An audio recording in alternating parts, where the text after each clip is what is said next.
Peter Travers, and this is Popcorn, where we tell you what's happening at the movies. And I've got to say about the movie Moonlight, there are some movies that are good, some that are excellent, and some that transcend that and just become something that goes to me in the movie time capsule, that you just keep it forever.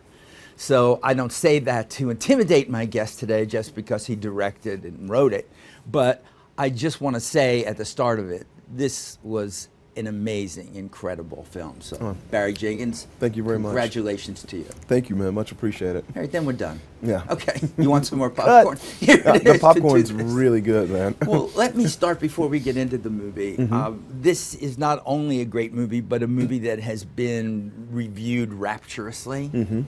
You've been at festivals with it, and people are loving it. What does that do to you?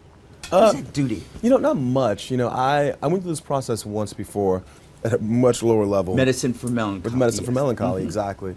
You know, I became aware of what it can be like when you read your own press, I'll just say. And so with this film, you know, I made a point of about a week before our premiere at Telluride, I kind of sat down with myself, as you say, I looked in the mirror. That's it, and I decided, you know, what I felt the movie was, you know, the quality of it, the work we had done. And the result was that I was very proud of the film, and I kind of just stay in that place, which is great because, you know, the reaction has been, you know, overwhelmingly positive in a way that would overwhelm me had I not already decided for myself, you know, how I felt about the film. But before I go on asking all of these questions I'm curious about, can you set up a little bit for everybody? What is it, from your point of view? What kind of movie did you make?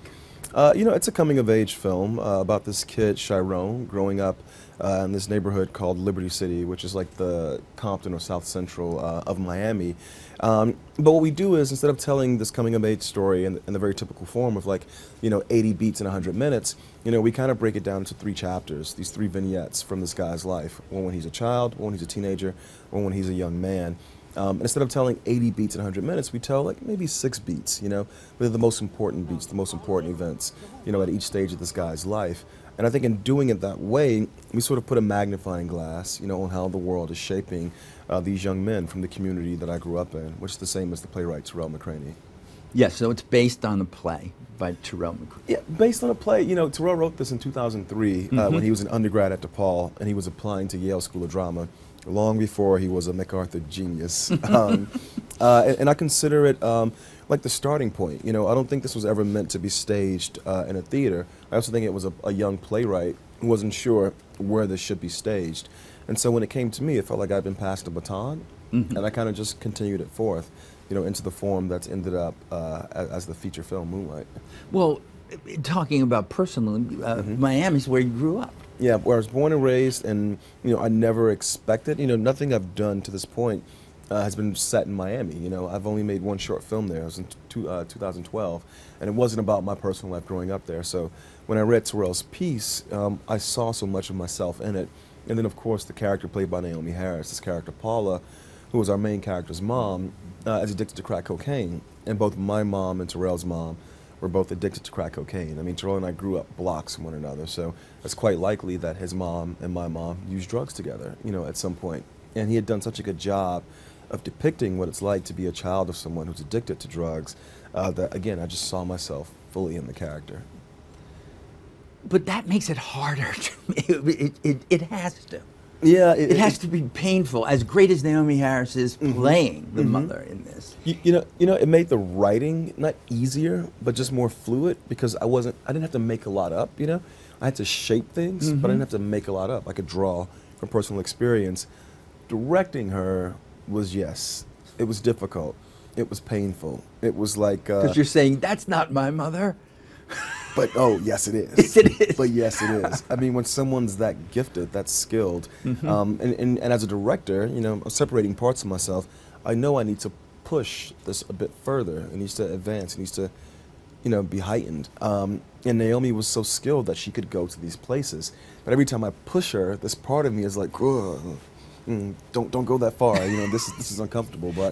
But you know, we went there, and I think, again, people are reacting to the film in this way because we all went there to that place. Well, for people who haven't seen the movie yet, and you have to go, so, you know, there's no excuses.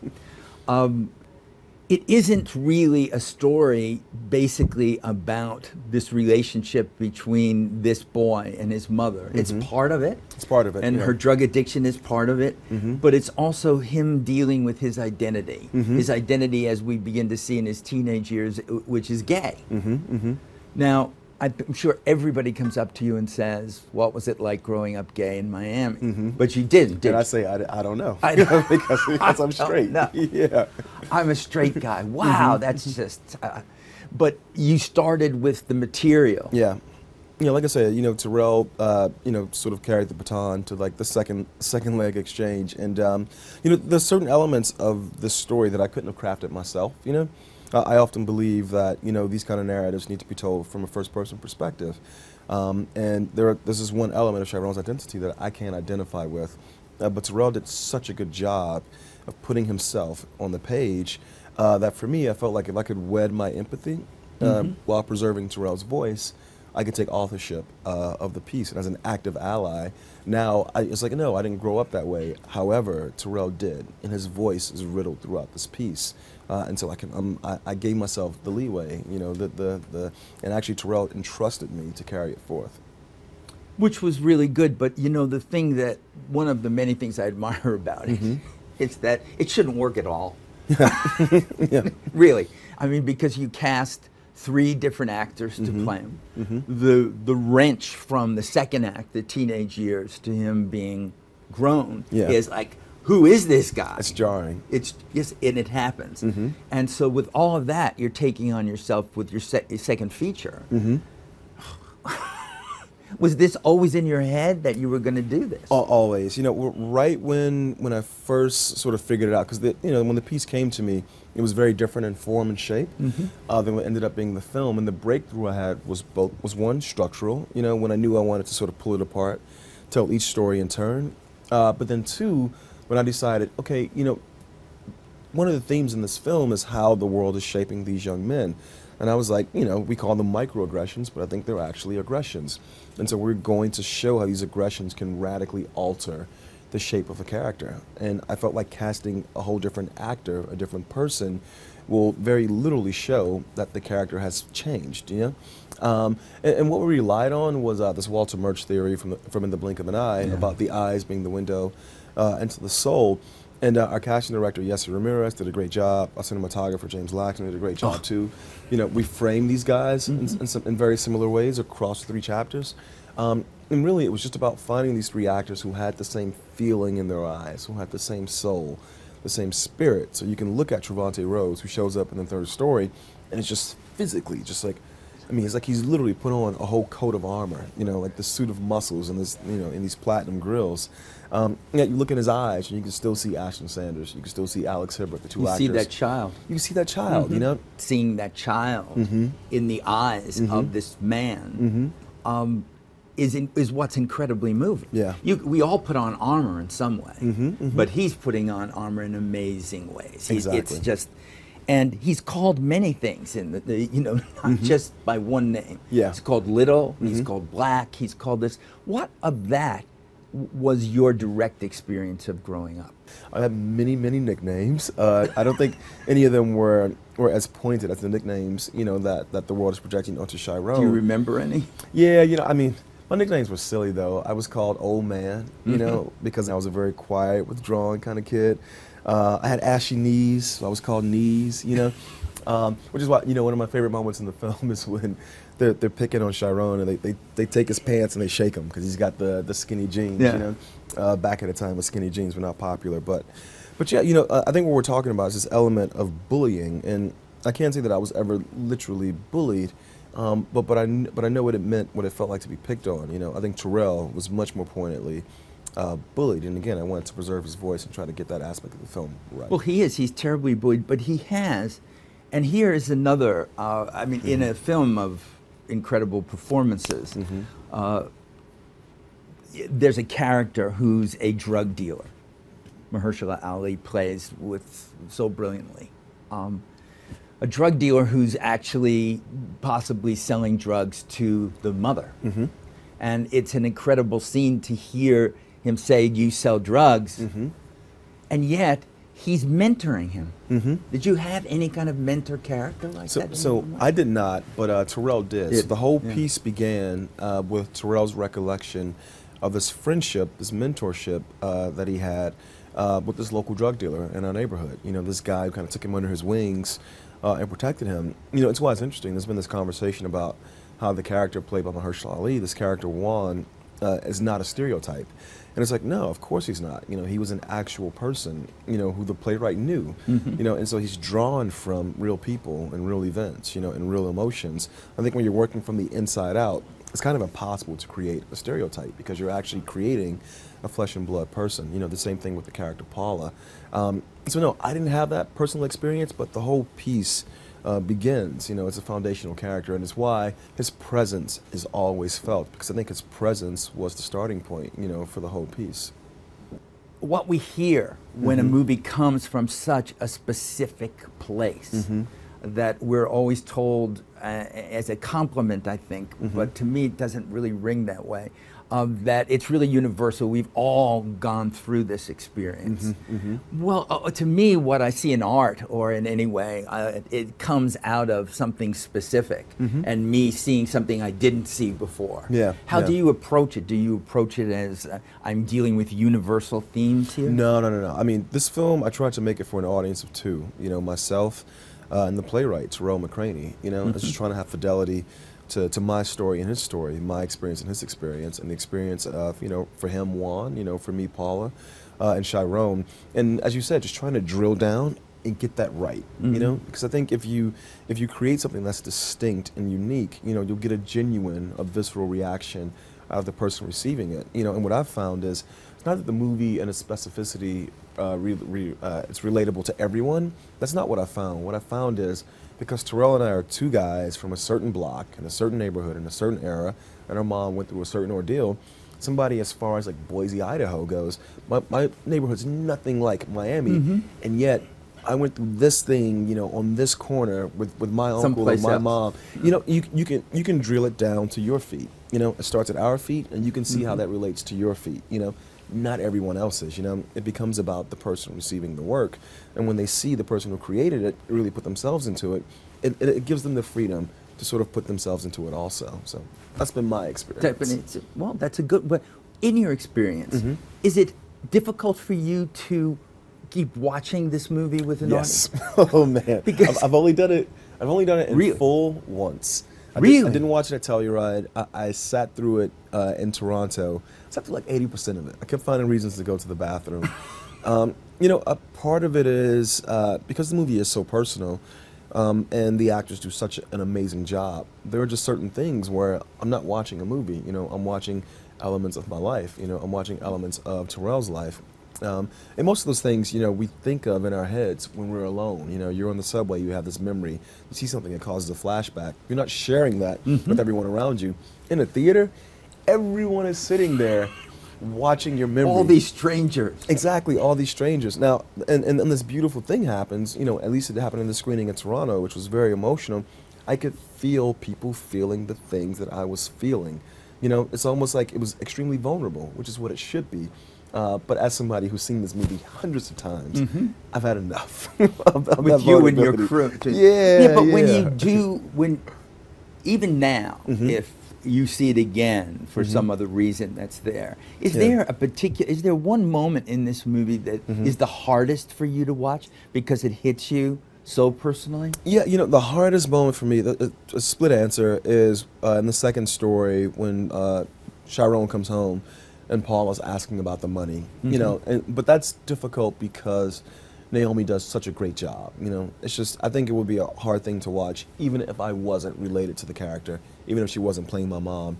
The scene of the third story, the reconciliation between Naomi and Travante, between Paula and Chiron / Black, the rehab center, that scene's the most difficult one for me to watch because I think it's the one where I put the most of myself into the characters, but this wonderful thing happened where Naomi and Travante then took that and took it a step farther, you know?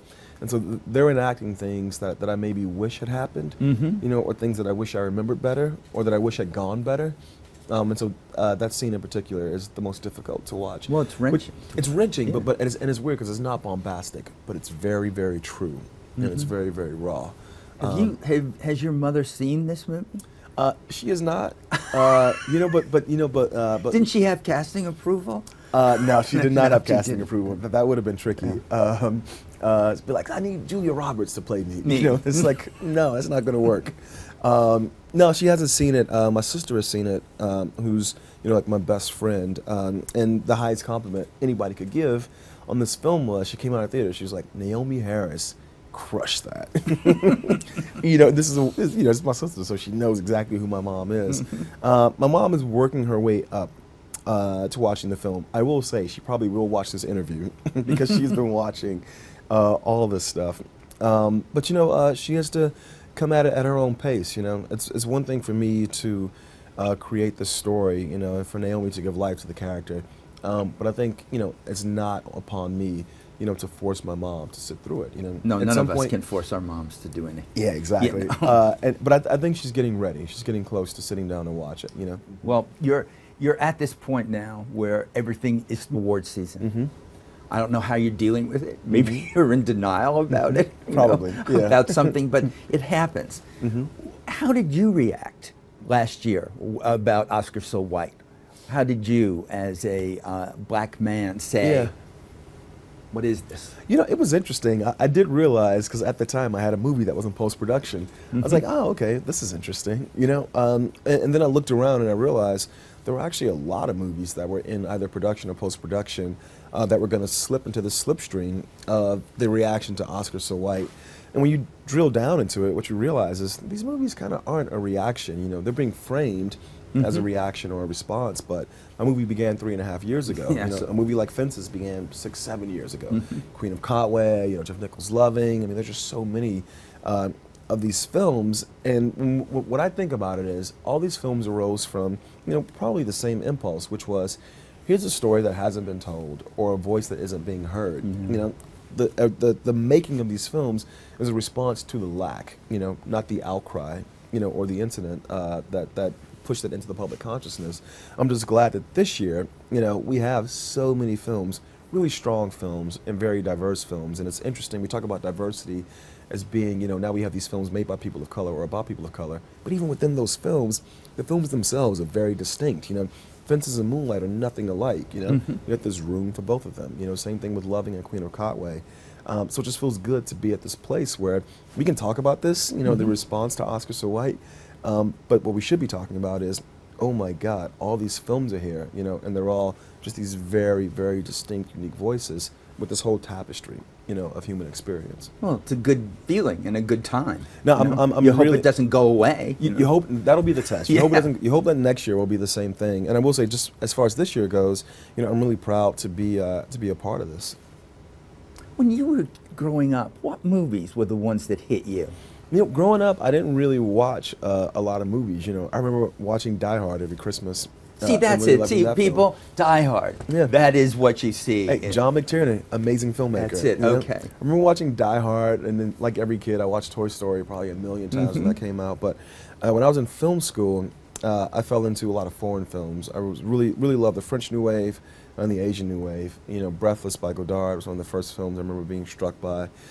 Chungking Express by Wong Kar-wai, and The Mood for Love also, so that kind of stuff. Die Hard meets film school, meets European cinema. Yeah, And exactly. somehow we get to see Moonlight. That's a really good thing that happens. Yeah, I want to make like the indie art house romance featuring John McClane stranded in Honolulu. I want to see that. That's what I'm gonna do. I mean, I guess you feel that there's a universe. I don't know how you follow a movie like Moonlight. Yeah. I don't know what you do with it except to say, I'm going to follow what my instincts are. Exactly. Yeah, Exactly. and just do it. Well, keep doing that. And it's been great to have you here, and you haven't been on the show before. No, I haven't. But Gonna have some you're going to have some popcorn, bro. popcorn. It always ends in song, in a little piece of a song.